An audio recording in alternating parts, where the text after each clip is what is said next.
अस्सलाम वालेकुम। Suzuki Cultus 2005 petrol पे चलती है और इसके ऊपर हमने इको फ्यूल की हाइड्रोजन पेट इंस्टॉल कर दी है। इंस्टॉलेशन कंप्लीट हो चुकी है और क्या क्या हमने इसके अंदर लगाया है, ये क्या कुछ हमने ऑल्ट्रेशन की है वो आप लोगों के साथ शेयर करते चलें। ये सिर्फ एक पाइप आया है जो कि हवा जहाँ से आ रही है वहाँ से हमने डाल दिया। ठीक है जी, जहाँ से भी जगह मिल जाए सूटेबल, इसमें होल करके भी लगाया जा सकता है, यहाँ से भी डाला जा सकता है। हवा के रास्ते में हमने इसको पाइप को छोड़ना है। इसमें आ रही है HHO gas, hydrogen oxygen hydrogen, जो कि बन रही है पानी से। और वो किट हमारी रखी हुई है पीछे डिग्गी के अंदर, और उस किट को जो करंट चाहिए वो यहाँ से बैटरी से जा रहा है और उसके लिए हमने रिले लगा दी है। ठीक है जी, पेट्रोल का जो भी सिस्टम है हम उसको नहीं छेड़ते सिवाय इसके कि उसकी एडजस्टमेंट की जाती है, चाहे EFI हो या नॉन EFI हो। पेट्रोल का जो अपना सिस्टम है वो इंडिपेंडेंट अलग चल रहा है और हमारी जो गैस है वो फ्यूल में या पानी के अंदर कोई कहीं इस्तेमाल नहीं की जाती। ये गैस सिर्फ यहाँ साइड से आके हवा के साथ इंजन में जाती है। ठीक है जी, इंजन में कोई पानी नहीं डलता, ना पेट्रोल में पानी डलता है, ना पेट्रोल की लाइन को हम छेड़ देते हैं कि उसके अंदर अपनी कोई चीज़ लगा दें, तो हम ऐसा कुछ भी नहीं करते। ठीक है जी, ये गाड़ी जो है वो इंडिपेंडेंट फ्यूल पे जो है वो चल रही है, अपने फ्यूल उस पर पेट्रोल पे, और हमने हाइड्रोजन जो है वो उस पेट्रोल को मज़ीद जलाने के लिए उसमें ऐड कर दी है। हाइड्रोजन और ऑक्सीजन हम इस इंजन में डाल लें तो उससे फ़ायदा ये होगा कि जो पेट्रोल पहले 40% जल पा रहा था मुश्किल से, अब उसको तकरीबन हम 55-60% तक जला रहे हैं हाइड्रोजन की मदद से। हाइड्रोजन खुद भी जलती है और जलने में हेल्प भी कर देती है। इसके साथ ही हमारे पास जो ऑक्सीजन आती है वो भी जलने में हेल्प कर देती है। ठीक है जी, हाइड्रोजन और ऑक्सीजन दो गैसें आई हमने इसके अंदर डाली हैं। तो इस तरह से ये सपोर्टिव फ्यूल है HHO, जो कि किसी भी फ्यूल को बर्न होने के अंदर हेल्प कर देता है। ठीक है जी, उसको सपोर्ट मिलती है बर्न होने में, तो वो ज़्यादा अच्छा जलता है। पावर का मसला जिन लोगों को होता है कि जी गाड़ी के अंदर पिक कम है, पावर का इशू है, तो वो सॉल्व हो जाता है। ये हो गया सारा इंजन रूम। ठीक है जी, अच्छा, इसके साथ ही जो HHO के फ़ायदे वो ये है कि जो कार्बन डिपॉजिट होता है वो सारा का सारा HHO से साफ़ हो जाता है, क्लीन हो जाता है। और जनाब इंजन ऑयल ज़्यादा अरसे तक चलता है क्योंकि कार्बन जब बनता ही नहीं है।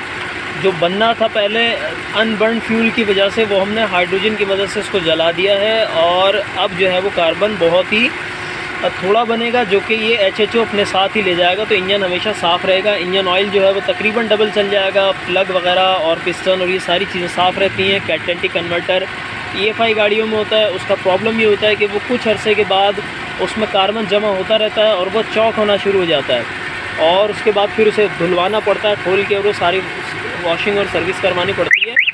तो ये HHO लगाने के बाद वो कैटेलिटिक कन्वर्टर खुद ही साफ़ होना शुरू होता है और उसके बाद वो हमेशा साफ़ रहता है, उसमें मज़ीद कार्बन नहीं जमता।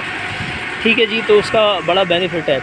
उसके साथ ही ये फ्यूल लाइन के साथ हमारी आ गई है यहाँ तक वायरिंग, और ये हमारी किट आ गई है जो कि हमने यहाँ रख दी है।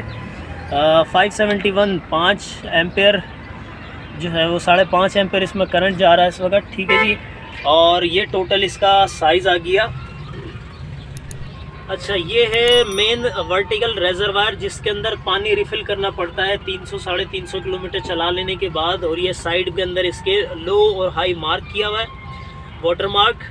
तो पानी जब कम हो जाए तो ये ढक्कन खोलें और इसके अंदर पानी डाल लें देख के कि भाई हाई तक आ जाए, तकरीबन हाई पे ला के इसको छोड़ दें, बस बहुत है। उसके साथ ही ये बबलर आ गया जिसके अंदर HHO गैस के बबल्स बन रहे हैं, जो कि यहाँ से आ रही है गैस।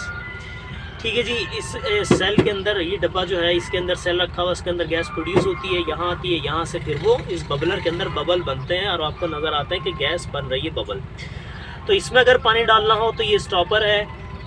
ठीक है जी, ये इसके कॉलर प्रेस करें, स्टॉपर बाहर निकालें, इंजेक्शन की मदद से इसमें पानी डाल लें, बहुत कम डालना पड़ता है इसके अंदर, बार बार नहीं डालना पड़ता।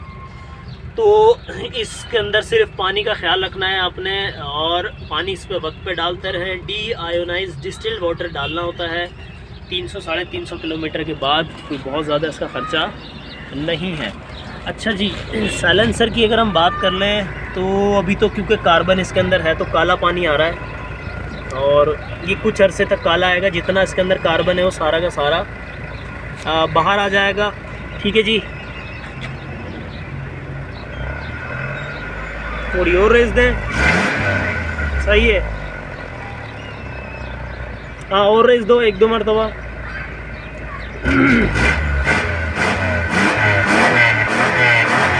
बस